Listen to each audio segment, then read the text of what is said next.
Hunting has been in our DNA ever since we were put onto this planet. No matter if you ask a priest or a scientist, everyone agrees that we have needed hunting to continue the human race. Another integral activity that has been a part of humanity almost as long as hunting is sports. Whether it's simple foot racing, unique ancient sports such as Mayan pits, or lawn games like cornhole, sports are a part of most people's lives. Different nations have their own sports that they prefer. Cricket's not as popular in America as it is in India, and half the world can't even decide what to call soccer/football. Sorry to say, it's soccer. But ever since 776 BC, every 4 years, something truly amazing has been held around the world. The Olympics.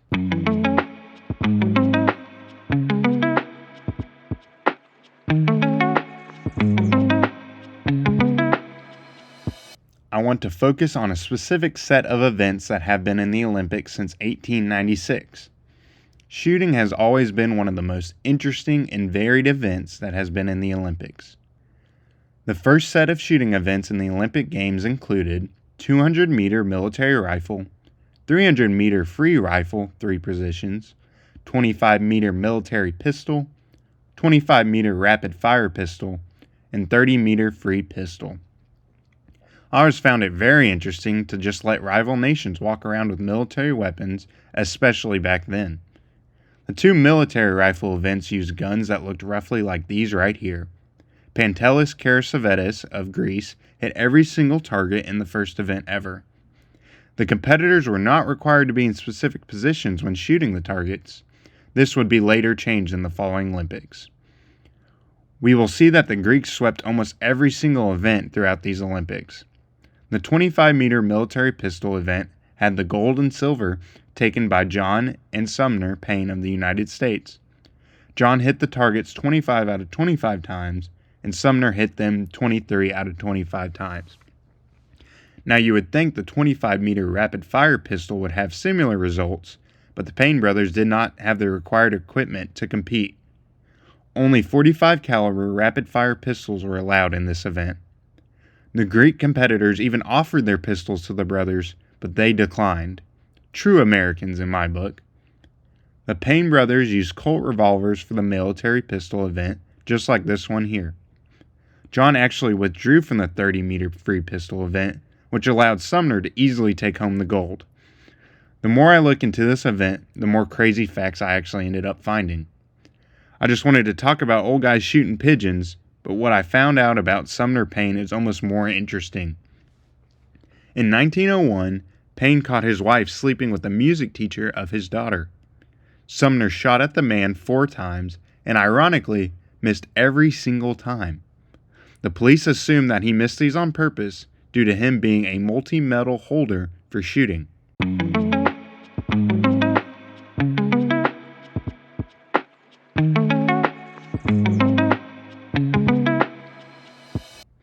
Now, immediately after the 1896 Olympics, everyone got bored of shooting non-living targets and turned to live ones.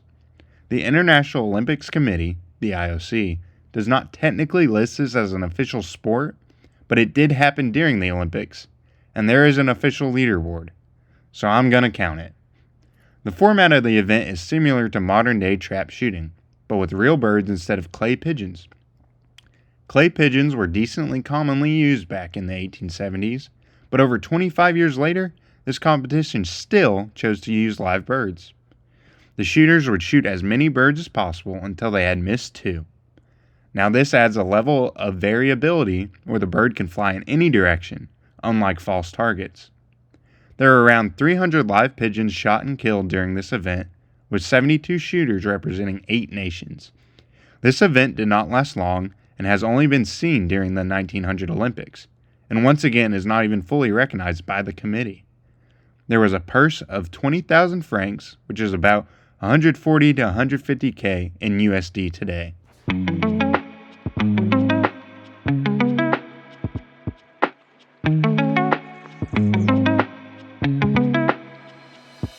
Contrary to what you might think, the Americans did not dominate the leaderboard during this event. There were 2 events with live pigeon shooting. The first one was a 20 franc entry fee, and the next one was a 200 franc entry fee. Donald McIntosh of Australia took home the gold in the 20 franc event. Pedro Pidal, first Marquis of Villaviscosia de Asturias, took home silver, and the American Edgar Murphy got the bronze. In the most aristocratic 200 franc entry event, Leon de London of Belgium got the gold, Maurice Farrer of France got the silver, and both Crittenden Robinson of America and our boy Donald McIntosh shot 18 birds, which tied them both for bronze.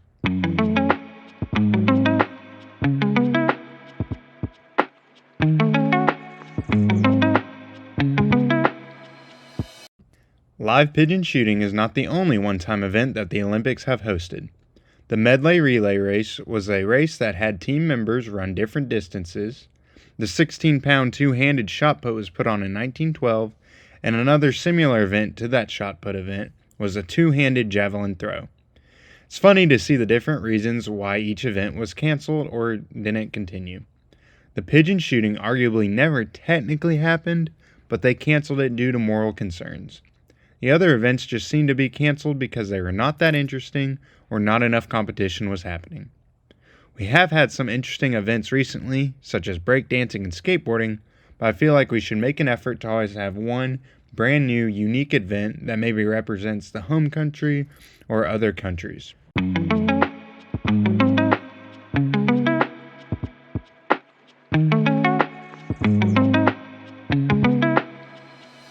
The Olympics are one of the biggest constants that most nations have been a part of.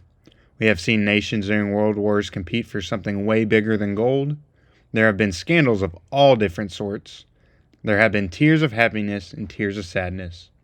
The Olympics will continue as long as the world still has nations willing to compete. Even if all the events completely change, we will still have competition that crosses this world. There are a lot of people I personally know that do not care about sports one bit, but every 4 years, they are glued to the screen watching whatever niche sport that they forgot about. Thank you everyone for watching. Please let me know in the comments any other interesting Olympic events that I did not mention.